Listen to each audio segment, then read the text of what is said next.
وہی تھا جس سے 5 سال پہلے اس کا نکاح ہوا تھا۔ اس کا شوہر جو شادی کی رات تھی اسے چھوڑ گیا تھا۔ یادیں کسی تیز جھونکے کی طرح اسے اپنی لپیٹ میں لینے لگی تھی، اور وہ رخصتی کی رات، وہ آنسو، وہ سوال جن کا جواب کبھی نہ ملا، لیکن ڈاکٹر میر ہادی کی نگاہیں اس پر ایک عام جونیئر ڈاکٹر کی طرح پڑی تھی۔ وہ اسے پہچان نہ سکا اور اس کے چہرے پر ہلکی سی مسکراہٹ تھی۔ چلو سجل اندر، سارے ڈاکٹر میٹنگ کے لیے جانے لگے تھے، پر سجل کے پیر پتھر کے ہو گئے تھے۔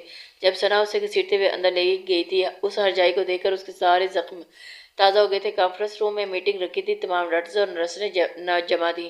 سجل فائل ہاتھ میں لیے کھڑی تھی، جبکہ ڈاکٹر میر ہادی سامنے کرسی کے سامنے کھڑا تھا۔ سجل کا دل زور سے دھڑکا تھا، جیسے وقت ایک لمحے کے لیے رک گیا ہو، اور یہ وہی شخص تھا جو 5 سال پہلے اس کی زندگی کی سب سے بڑی تلخی کمرے بن کر کمرہ چھوڑ گیا تھا۔ ہادی نے سب کو سرسری نظروں سے دیکھا اور پھر اپنی کرسی سنبھالی تھی۔ اس کی نظر چند لمحوں کے لیے سجل پر پڑی، اور ایک لمحے کو اسے لگا کہ جیسے کہیں دیکھا ہوا چہرہ ہے، لیکن یاد کی گہرائیوں میں وہ چہرہ دھندلا تھا۔ اب سب کو میری ٹیم کا حصہ بن کر کام کرنا ہے۔ میں سخت ہوں، لیکن میرے ساتھ محنت کرنے والے کبھی ناکام نہیں ہوتے۔ ہادی کی پورا اعتماد آواز گونجی تھی۔ سجل نے خاموشی سے فائل کھولی اور نوٹس لینا شروع کیے۔ اس نے فیصلہ کیا کہ وہ نہ ماضی کے زخم کھولے گی اور نہ کسی کو اپنی کہانی بتائے گی۔ اسے معلوم تھا کہ سامنے بیٹھا شخص اسی کا شوہر ہے، وہ شوہر جس نے نکاح کے چند گھنٹوں بعد ہی اس نے اپنی زندگی سے کاٹ دیا تھا، پر وہ اس کے بارے میں کوئی سوال نہیں کرنے والی تھی۔ ڈاکٹر سجل، اچانک اس نے نرم لہجے میں سجل کو پکارا تھا، میں نے آپ کی فائلز اور پچھلے کیسز دیکھے ہیں، آپ کی پروگرس نے مجھے واقعی بہت متاثر کیا ہے۔ یقیناً آپ آگے جا کر ایک بہت اچھی ڈاکٹر بنیں گی۔ سجل کے لب ہلنا شروع چاہتے تھے، دل چیخ رہا تھا کہ کہے کہ میں صرف سجل نہیں، میں تمہاری بیوی ہوں، مگر وہ ضبط کر گئی تھی۔ چہرے پر مسکراہٹ سجا کر اس نے سر جھکا لیا اندر ہی اندر، مگر اس کی روح تڑپ رہی تھی۔ یقیناً آپ لوگ اس بات کا انتظار کر رہے ہوں گے کہ میں آپ سب جونیئر ڈاکٹر میں سے کسی کو اپنے انڈر ورک لینا چاہتا ہوں، تو بس میں ابھی آپ لوگوں کو تھوڑی دیر میں یہ بتانے والا ہوں۔ ڈاکٹر میر ہادی نے اعلان کرتے ہوئے کہا کہ اور پھر ڈاکٹر فرقان سے کچھ ڈسکس کرنے لگا تھا۔ جی تو آپ سب میں سے میں نے جس کو سلیکٹ کیا ان کا نام ہے جونیئر ڈاکٹر سجل۔ جیسے ہی میر ہادی نے اناؤنس کیا تو سجل چونک کر دیکھا۔ پہلے تو وہ ضرور چاہتی تھی کہ اسے یہ شرف حاصل ہو کہ وہ ایک سینئر ڈاکٹر کے انڈر کام کرے، اور وہ ڈاکٹر جو باہر سے پڑھ کر اور باہر کام کر کے آیا تھا، مگر میر ہادی کے ساتھ کام کرنا یہ اس کو بالکل بھی گوارا نہیں تھا۔ تو ڈاکٹر سجل، سب نے تالیاں بجائی تھی جب یکدم ڈاکٹر سجل نے میر ہادی کی بات کاٹی۔ سوری سر، مجھے آپ کے انڈر کام کرنے میں کوئی انٹرسٹ نہیں ہے۔ میں چاہتی ہوں کہ یہ موقع آپ میرے علاوہ کسی اور کو دیں۔ میں ڈاکٹر فرقان کے ساتھ ہی ٹھیک ہوں۔ وہ ایک دم کھڑی ہوتی بھی سخت لہجے میں الفاظ میں بول رہی تھی، جبکہ سبھی حیران تھے کہ وہ اتنا اچھا موقع اپنے ہاتھ سے کیوں جانے دے رہی تھی۔ میرے خیال میں مس سجل، یہ فیصلہ میرا ہوگا، آپ کا نہیں، کہ کون میرے ساتھ کام کرے گا اور کون نہیں۔ آپ ہی میرے انڈر کام کرنے والی ہیں، یہ فیصلہ میں کر چکا ہوں اور آپ کو اس میں بولنے کی کوئی اجازت نہیں ہے۔ میر ہادی نے دونوں ہاتھ سینے پر باندھے ہوئے سجل کی طرف دیکھتے ہوئے کہا، اور سجل نے کڑوا گھونٹ پی لیا تھا، ورنہ اس کا دل تو چاہ رہا تھا کہ بال ہی نوچ ڈالے اس سے۔ بیوی کی صورت میں تو تسلیم نہیں تھی، اور اب مجھے اپنے ساتھ کام کرنے کے لیے بزید ہے۔ اکڑو کہیں گا۔ خیر کوئی بات نہیں میر ہادی، تمہاری تو عادت ہی ہے لوگوں پر اپنے فیصلے تھوپنے کی۔ دل ہی دل میں سوچ کر رہ گئی تھی، لیکن اس نے فیصلہ ضرور کیا تھا کہ وہ آج ہی دادا سے ملے گی اور ان سے یہ بات کرے گی کہ میر ہادی یہاں پر کیسے آیا۔ میٹنگ ختم ہو گئی تھی اور سارا سٹاف اٹھ کر اپنے کاموں میں لگ گیا تھا، اور سجل بھی وہاں سے نکل گئی تھی۔ سجل میٹنگ ہال میں سے نکلی تو قدم جیسے اپنے بوجھ تلے دب گئے تھے، دل کی دھڑکن ابھی تک بے قابو تھی، اسے کنٹرول کرنا نہیں آ رہا تھا۔ وہ سوچ بھی نہیں سکتی تھی کہ اچانک وہ ایک دم سے اس کے سامنے آ جائے گا۔ وہ سیدھا ہاسٹل کے اپنے کمرے کی طرف آئی تھی، اور کمرے کا دروازہ بند کرتے ہی سب کے سارے بندھن ٹوٹ گئے تھے۔ وہ بیڈ پر گر گئی تھی اور پھوٹ پھوٹ کر رونے لگی۔ آنسوؤں کے ساتھ ماضی کے وہ زخم بھی بہنے لگے جو 5 برسوں سے اندر ہی اندر سلگ رہے تھے۔ کیوں آئے ہو واپس؟ میں کیوں میری زندگی کو پھر سے جہنم بنانے آ گیا؟ وہ ہچکیوں کے بیچ خود سے سوال کر رہی تھی، اور اس کے ذہن میں وہ رخصتی کی رات گردش کرنے لگی جب اسے دلہن بنا کر ہادی کے کمرے میں بھیجا گیا، اور پھر چند لمحوں کے بعد ہی وہ کمرہ چھوڑ کر چلا گیا تھا۔ نہ کوئی وضاحت، نہ کوئی بات، صرف ویرانی چھوڑ کے گیا تھا ماضی۔ آج اس 3 مرلے بلڈنگ یعنی میر ہاؤس میں طوفان آیا تھا۔ گھر کے بڑے ڈرائنگ روم میں سناٹا پھیلا ہوا تھا، اور دادا کی جھریوں بھری آنکھیں غصے اور ضد سے سرخ تھیں۔ اگر تم نے اس سے نکاح نہ کیا تو میں زہر کھا لوں گا، سمجھے تم؟